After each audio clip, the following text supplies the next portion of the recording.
அன்பார்ந்த கன்னிராசினியர்களே, கன்னிராசினியர்களுக்கு 11ஆம் இடத்திலே குரு.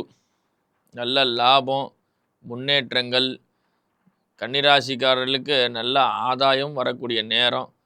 ரெண்டாவது பார்த்திங்கன்னா, இந்த 11ஆம் இடத்து குரு பார்த்திங்கன்னா 3ஆம் இடத்தையும் 5ஆம் இடத்தையும் 7ஆம் இடத்தையும் பார்க்கிறார். 3ஆம் இடமான தைரிய வீரிய ஸ்தானத்தை வலுப்படுத்தி 5ஆம் இடமான பூர்வீக சொத்துக்கள் சம்பந்தப்பட்ட விஷயங்களை அதிகரித்து 7ஆம் இடம் என்று சொல்கின்ற களத்திர ஸ்தானத்தையும் பார்க்கிறார்.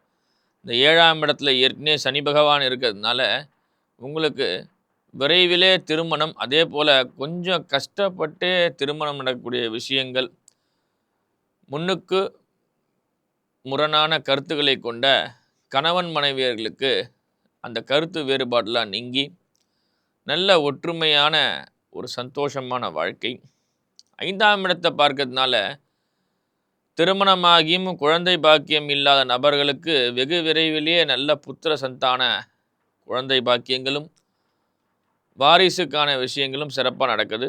அதே போல் 3ஆம் இடம் தைரியமாக வலுப்படுகிறது. குரு அமர்ந்திருக்கக்கூடிய லாபஸ்தானமான 11ஆம் இடத்திலே தொழில் முன்னேற்றம், பணவரவு, தனவரவு அதிகமாக கிடைக்கும். அதே போல் நல்ல லாபங்களும் தேக ஆரோக்கியங்களும் ஏற்படுகிறது. நீங்கள் பார்த்தீங்கன்னா சில முன்கோபங்கள், சில பிரச்சனைகளுக்கு பார்த்தீங்கன்னா கணவன் மனைவி கருத்து வேறுபாடுகளுக்கு சிவபெருமான் திருமண கோலங்களிலே உள்ள சிவாலயத்துக்கு சென்று வருவது மிக சிறப்பாக அமையும். திருமணஞ்சேரி போன்ற சிவாலயங்கள், அதாவது திருமணம் கோலம் கொண்ட சிவாலயங்கள், காஞ்சிபுரம் ஏகாம்பரேஸ்வரர் திருக்கோவில், அந்த மாதிரி திருமண கோலங்கள் கொண்ட சிவாலயத்துக்கு சென்று வருவது மிகவும் சிறப்பாக அமையப்பெறுகிறது.